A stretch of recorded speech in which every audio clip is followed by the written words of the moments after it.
안녕하세요. 보상과 배상TV 교통사고 전문 장슬기 변호사입니다. 오늘은 교통사고 피해 보상 중 가불금, 즉 가지급 보험금에 대해서 자세히 알아보겠습니다. 교통사고 후에 장기간 치료를 받다 보면은 경제적인 어려움에 처하는 경우가 굉장히 많아요. 이럴 때 보험사에 가불금을 신청할 수 있는데 보험사가 이를 꺼리는 경우가 종종 있습니다. 그냥 가지급 절차 없이 합의를 해버리려고 그러는 겁니다. 근데 가지급이 필요한 정도의 중상이라면 절대로 합의를 해버리시면 안 됩니다. 돈이 필요하다면은 가지급금을 우선 받고 그 돈으로 최소 생활을 유지하다가 장애 상태가 확실시 되면은 그때 합의를 하시는 게 유리합니다. 그렇다면 가지급금을 왜 받을 수 있는지 그 법적 근거부터 알아봐야겠죠. 그래야 담당자에게 자신 있게 요구할 수 있으니까요. 먼저 가지급 보험금은 자동차 손해배상보장법과 보험약관에 명시되어 있어요. 실제 발생한 손해의 50%까지 가지급할 수 있습니다. 하지만 문제는 이 손해액을 확정하는 게 쉽지 않다는 거죠. 일반적으로 치료기간 내에 발생한 휴업 손해에 대해서만 근거가 있는 경우 50% 정도를 지급받을 수 있습니다. 그런데 가지급 금액이 너무 작아서 생계가 어렵게 될 경우 대처할 수 있는 방법에 대해서도 좀 더 자세히 설명드리겠습니다. 첫째, 보험사가 제시하는 손해배상액의 일부를 가지급받는 방법이 있습니다. 보험사가 처음부터 큰 금액을 제시하지는 않더라도 일단 제한하는 금액이라도 받아들이고 합의하되 반드시 단서조항에 추후 후유장애에 대한 부분은 장애 상태가 확정된 이후에 다시 청구한다라는 조항을 넣으시면 됩니다. 이는 당장의 경제적 어려움을 조금이나마 해소할 수 있고 추후 더 많은 보상을 받는데 방해가 되지 않습니다. 하지만 이는 반드시 전문가의 조력을 받아서 합의서를 작성해야만 문제가 발생하지 않는다는 점을 유의하셔야 됩니다.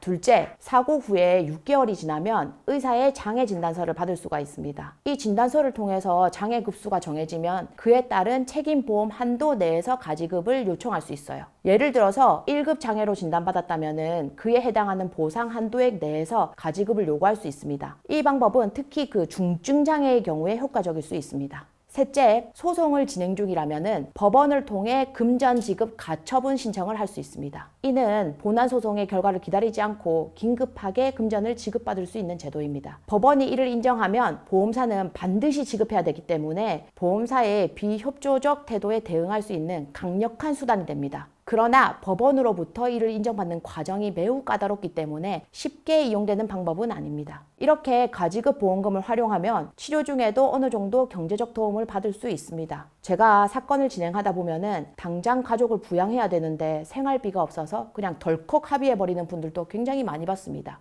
그런 생각을 가지고 계신 분들이라면 이 영상을 참고해서 절대로 잘못된 선택을 하지 않기를 바랍니다. 더 자세한 상담이 필요하시다면 보상과 배상 홈페이지나 네이버 카페로 문의주세요. 상단의 전화번호로 연락 주셔도 됩니다. 오늘 영상이 도움되셨다면 구독과 좋아요 부탁드립니다. 다음에 더 유익한 정보로 찾아뵙겠습니다. 감사합니다.